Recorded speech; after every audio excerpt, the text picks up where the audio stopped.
In today's episode, we'll be embarking on a board gamer's odyssey, or in other words, my journey into the hobby of tabletop gaming.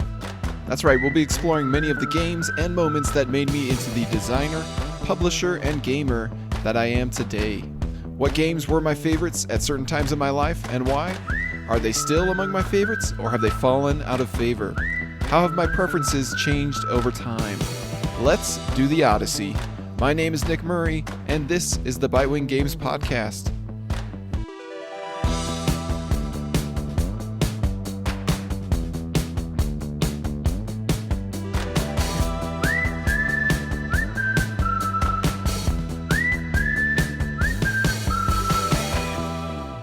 Due to my family's recent cross-country move, the opportunities for gaming have been slim lately.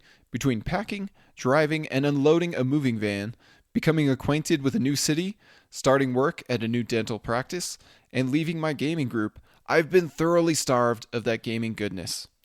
As I've had more time to reflect on gaming than actually experience it, I figured this is the perfect opportunity for me to reflect on my journey into the hobby of tabletop gaming.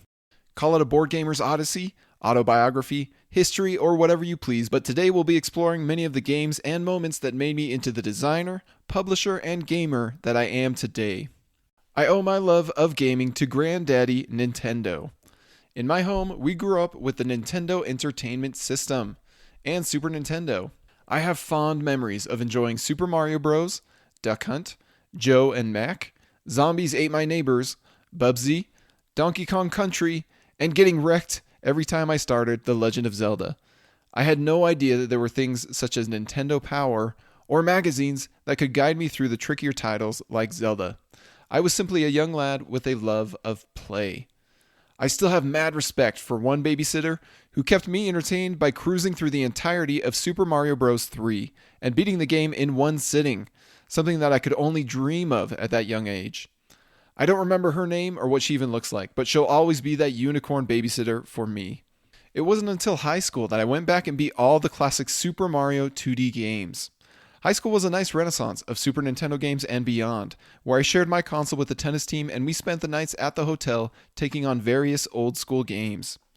I also remember the Christmas long ago where our family got a Nintendo 64 and spent the day racing through the tracks of Mario Kart. It was probably the 64 that really cemented me as a Nintendo fan, and I didn't need any further prodding after that in requesting games, handhelds, and systems for later birthday and Christmas presents. Over time, we acquired a PlayStation 1 through 4, Xbox, GameCube, Wii, Game Boys, Nintendo DS's, and more. And while our family wasn't allowed to play M-rated games, I still managed to borrow or sneak a few classics into the basement, including Halo 1 and 2 and others. My strongest gaming memories growing up include discovering the wonder of each new Super Mario game, falling in love with the Legend of Zelda titles, playing endless hours of Smash Bros. With family and friends, and celebrating Halloween and New Halo's Eve more than once in high school. Among my dozens and dozens of cousins, I was the one who beat down on everyone else with Fox in Smash Bros. Melee. Among my highly skilled friends, I was the one who trolled everyone else with Duck Hunt's Exploding Cans, Animal Crossing Villagers' Deadly Tree and Bowling Ball, Piranha Plant's Spiky Ball, and Simon Belmont's Relentless Projectiles in Super Smash Bros. Ultimate.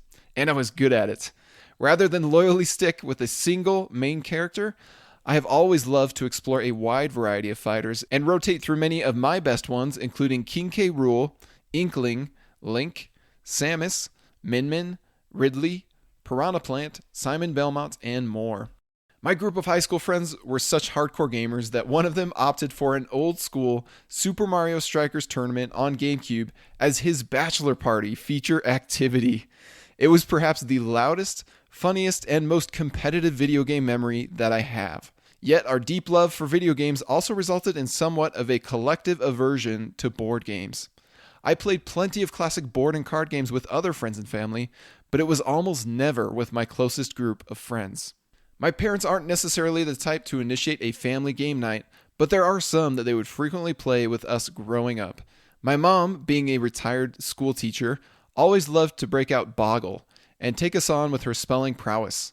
At least until us kids got old enough and smart enough to start beating her at her own game. My dad was usually down for a session of Catan or Pit, provided he had the time and energy for it. In my teenage years, our immediate and extended family got particularly hooked on the card game Play 9, thanks to its smooth flow and simplicity. But I eventually grew tired of it being a massive luck fest with only one statistically optimal way to play. While my family will still try to break out Play 9 every now and then, I now perform the acrobatics necessary to dodge such a long, tedious gaming session that goes for 9 repetitive rounds. Another fond memory I have is of Killer Bunnies. This is the one game that I did get some of my close friends into, and a couple of us, myself included, amassed a complete collection of all the mini packs and expansions during high school. Whenever a bunny was exiled to outer space, we took such mechanisms literally by suspending the bunny card high above the table within the confines of the chandelier. These wacky bunny hijinks of ours culminated into an all-day Northern Utah Killer Bunnies tournament, which 4 of us signed up for to compete in a quest to win the $200 grand prize gift card. That's big money when you're in high school. We had a killer shot at that prize too, as 3 of us made it to the finals and colluded as a secret team with the agreement to help each other, sabotage everyone else, and split the prize money. We ended up with 75% of the carrots, meaning we had a 75% chance of winning the game when the magic carrot was revealed. And yet we still lost to another lucky son of a gun. That tournament, roughly a decade ago, may have been the last time I ever played Killer Bunnies. Yet I kept my collection for several more years before finally admitting that its high luck to long playtime ratio was no longer for me, and I sold it off. Yet the first board game that I truly fell in love with would probably have to be Seven Wonders. Seven Wonders captured our hearts and spurned our hunger for strategy gaming thanks to its accessible rules, quick playtime, and mind-boggling replayability. This was also our first encounter with any strategic game that let everyone take a turn at the same time, and that revelation was glorious to me and my cousins, the ones I most frequently played this game with. The diverse decisions of whether to invest in resources, lunge for wonder development, gun for military, sneak for science, and more were the perfect gateway drug for me into this hobby. I have its designer, Antoine Bauza, to thank for really fanning the flames of my kindling love for tabletop gaming. It was my love for Seven Wonders that drove me to acquire Bauza's colorful Takanoko, relaxing Tokaido, and refreshing Hanabi. The zesty productions and or novel mechanisms within these designs opened my eyes to the possibilities out there. Board games and card games didn't have to be just that, a board or some cards. They could be towering bamboo pieces, panoramic vacation vistas, reversed hands of cards. With bellies hungry for more, we went on to discover and play to death more games, including King of Tokyo, Dominion, Dixit, and beyond, until one pivotal day when I sat at the kitchen table reading the rules to a new game in our small collection. That game was Photosynthesis. I don't believe the rulebook or this game had anything to do with what happened next. Yet I remember it for the life-changing thought that entered my brain as Photosynthesis sat in front of me. The thought was this: you know what would make for a cool game? A game with Sasquatch and a Yeti and other mythological creatures who are all competing to become the most legendary creature. It was in that moment that Nick, the game designer, was born. Out of that idea grew the game Creatures of Legendaria, an asymmetric, grid-based movement, Yahtzee-style dice game that was inspired by King of Tokyo and, oddly enough, Splatoon. Before I knew it, I was designing custom dice, concocting creature abilities, drawing board game maps, and plotting world domination with what was sure to be the next Monopoly or Catan. I had friends, or perhaps more accurately, victims, controlling a basilisk or a centaur or even old Nessie to claim territory, perform heroic or villainous deeds, avert angry mobsters, hoard treasure, and earn shrines to their glory. Man, just reminiscing this one brings back all kinds of nostalgic feelings of epic creativity. The problem is, when you are new to a craft and buried deep in the creativity of it all, you are completely blind to all the mistakes you are making along the way.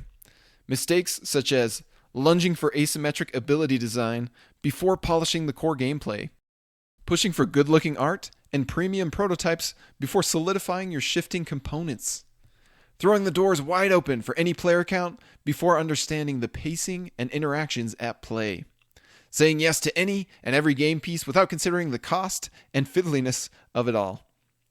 But in retrospect, it didn't matter whether my first design was good or not. What mattered was that I had caught the bug for tabletop gaming. My eyes were opened wide to the wonderful world of board games, and my appetite was even wider. I needed to know all about the great games that I had been missing out on all of these years. And who better to help me embrace this new culture than YouTube's The Dice Tower and their hours upon hours upon hours of top 10 and top 50 and top 100 videos. Of course, that doesn't mean I embraced every game they recommended. Suggestions like Concordia looked far too dull at the time, while others like Star Wars Rebellion weren't hipster enough for my tastes. My ears would perk up much more readily for games like Deception, Murder in Hong Kong, Five Tribes, Yamatai, Clank, Ghost Stories, Downforce, and the like. These were the types of games that rode the first wave of my insatiable hunger. Of course, my environment was the other necessary ingredient in this equation. While I attended dental school in a dark, musty, 100-year-old building in Columbus, Ohio, where we were lectured and labored to the brink of death, I desperately sought entertainment and activities to bring balance to my life. Fortunately, my wife and I lived in a townhome community packed to the gills with young grad students and professional students who were just as poor and hungry for fun as us. From one night to the next, we quickly found ourselves inviting over a wide variety of couples and individuals to try out the latest addition to our collection or the latest prototype I had been cooking up.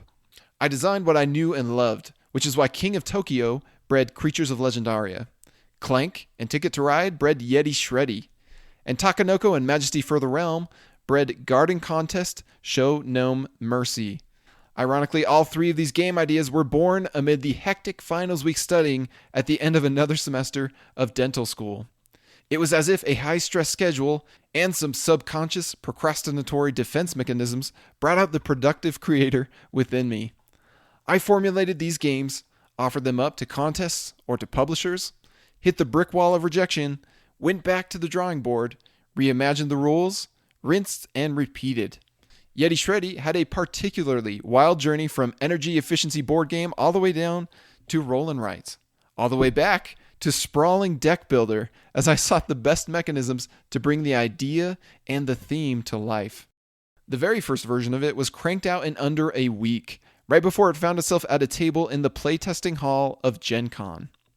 Gen Con was an eye-opener, to say the least. I had no idea that the hobby was big enough to support its own yearly Disney World, with registration lines winding out the massive convention building and far down the streets, with thousands of hobbyists packed into rooms and halls like eager sardines in search of the next gaming fix. Tables upon tables, booths upon booths of games and ideas and creations lined the convention floor. I'm just proud that I was able to discover, fall in love with, and purchase Decrypto before it became the popular evergreen party game that it is today. It wasn't long after this first convention experience that I was riding the hotness wave and not even knowing it. Gorgeous abstract drafting games, Azul and Sagrada, were all the rage, both in the industry and in our home. Fresh new roll and writes, Welcome to, Railroad Inc., and That's Pretty Clever were more of our go-to favorites. But these small, bite-sized games weren't the only glowing designs to catch my eye. Wingspan was teased out by Stonemaier Games, a production featuring pastel eggs, a cornucopia of bird drawings, and a bird food dice tower, for crying out loud. I had to have it. And when I finally did, the production went on to exceed my expectations, and thus began the Stonemaier craze in our home. Viticulture and Scythe soon followed Wingspan into our collection. The richly thematic productions mesmerized all who joined in on our Stonemaier gaming sessions. After conquering the rulebook of Scythe, I was hungry and ready for even more meaty games.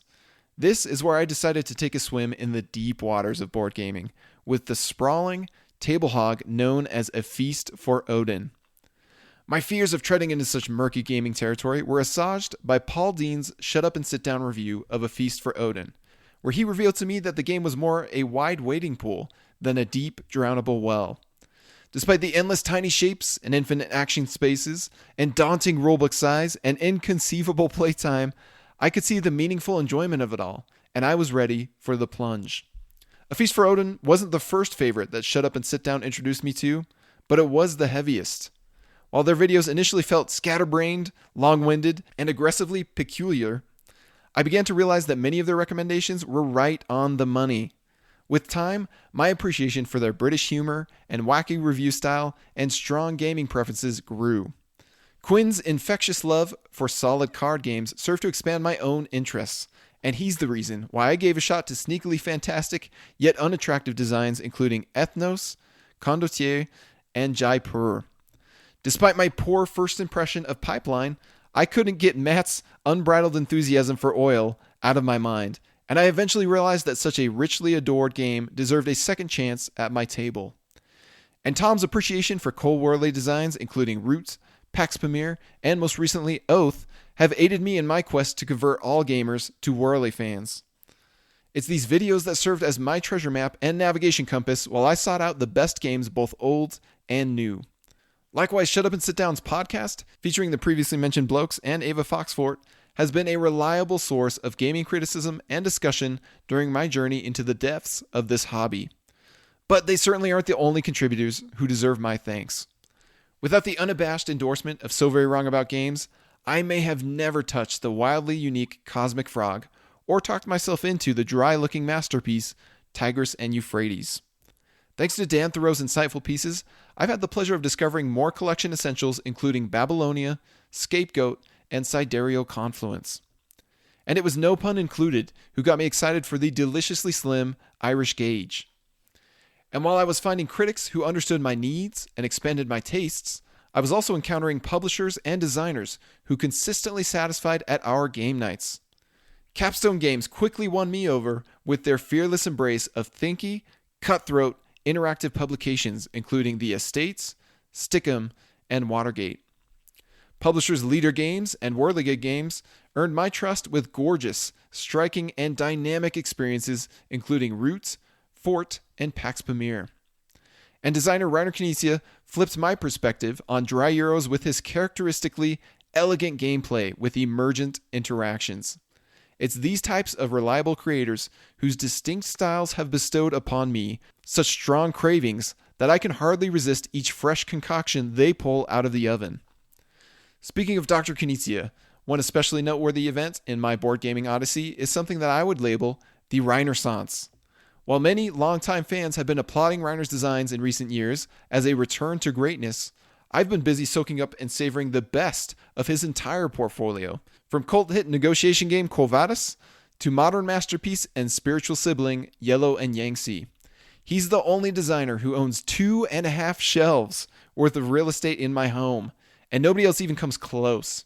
It's taken me nearly 30 attempts to even find a design of his that I'm okay with purging from my collection. His work has had a profound influence on both my personal preferences and my professional pursuits. It's through the lens of Knizia's design philosophy that I've both narrowed my tastes in some areas and expanded it in others. It's the streamlined interactive tension of the quest for El Dorado that made it difficult to go back to the more solitary Dominion or more messy Clank. No doubt his classic Through the Desert and Samurai prepared me to embrace and adore other deceptively simple Euros, including Hansa Teutonica and Renature. Thanks to Reiner Knizia, I've discovered that what I love most about gaming is not the extravagant components or the lush artwork. It's not the novel mechanisms or the potent themes. Rather, it's the communal challenges that matter most. Puzzles become boring once the optimal solution is found. Shiny objects lose their luster when combined with enough familiarity. Yet the one thing that never gets old, never remains static, never ceases to entertain is the players sitting around the table with me. I'm not just referring to the faces that come and go from one gaming session to the next, although that's part of it. I'm talking about the interesting personalities, unpredictable brains, and evolving interactions that reveal themselves from one round to the next, or from one design to another. If a particular game earns itself a long-term spot on my shelf, the most likely reason is that it allows players to engage with each other in interesting, memorable, and dynamic ways. This is the critical genetic trait that ensures a long, healthy lifespan in my collection. But beyond that, highly interactive gameplay is becoming more and more the gateway by which any title even enters into my collection. If I can spot that a particular design is a completely heads-down affair with a puzzling novelty that will run out of steam after only a couple plays, then I'd much rather not bother with it at all. Yet at a deeper level, I still find less satisfaction even in a low interaction game whose novelty hasn't run out. So much of life is already spent in my own head, dreaming about my wishful desires, worried about my daily needs, circling around my own problems, that games which encourage me to get inside others' minds, read their emotions, predict their plans, and influence their intentions are like endlessly refreshing vacations into the wider universe of my fellow human beings. As I've slowly unraveled this truth within my person, I've noticed myself shed games from my collection that fail to provide these social vacations for me. Games like Wingspan, which I certainly admire for all the creative passion that went into them, are games that no longer satisfy me. It's not enough for me to scour my personal play area, concoct an efficient plan, and pull off some cool combos whenever my turn comes around in hopes that my decisions add up to a better score than yours. And the half-hearted conflicts of Scythe and Tapestry don't do it for me either. While I've learned and gained much from Stonemeyer's designs, productions, and business practices, I've simply lost my appetite for their style of play. The same can be said for other games I started out loving, including the roll and write genre, Gugong, the sequels to Azul, Splendor, Crusades, Calico, and Barren Park. Furthermore, there are plenty of popular hits that fell flat for me when I finally got to try them, including Orleans, Altiplano, Santa Monica, Reef, Raiders of the North Sea, Terraforming Mars, Everdell, Runestones, Hadara, Lost Runes of Arnak, and many more. None of these games are bad. They're merely bad for me. There are, of course, exceptions to my strong biases, such as the low-interaction polyomino legacy game My City, the solitaire thematic roll and write Super Skill Pinball, and more, but these are few and far between. Besides saving money by avoiding misguided purchases, the main benefit of discovering, honing, and defining what does and doesn't work for me is that my palette carries over into how I design and publish tabletop games. I've learned that the box inserts need to do more than simply hold your components, like successfully keep things organized during storage, and be easy to place pieces into or fetch pieces out of. I've decided that luck works best when it enhances the tension, broadens the variety, and/or gives amateurs hope. And it works worst when it undermines calculated decisions or possesses a strong presence in a long game. I've witnessed that art needs to supplement the experience without detracting from clarity and functionality. I found that aggressively mean mechanisms can be excellent ingredients in a board game if they are purposeful, expected, and strategic. I've discovered that the quality of a rulebook can make or break the gaming experience. I've determined that even more important than a design with a clever mechanism is a design with an engaging arc, meaningful downtime, and filling turns. I've realized that the setup, teach, and teardown of a game can mean all the difference between making it to the table and collecting dust on the shelf. And I've beheld that tension in board games is much like stress in life. Without it, things can quickly feel dull and meaningless.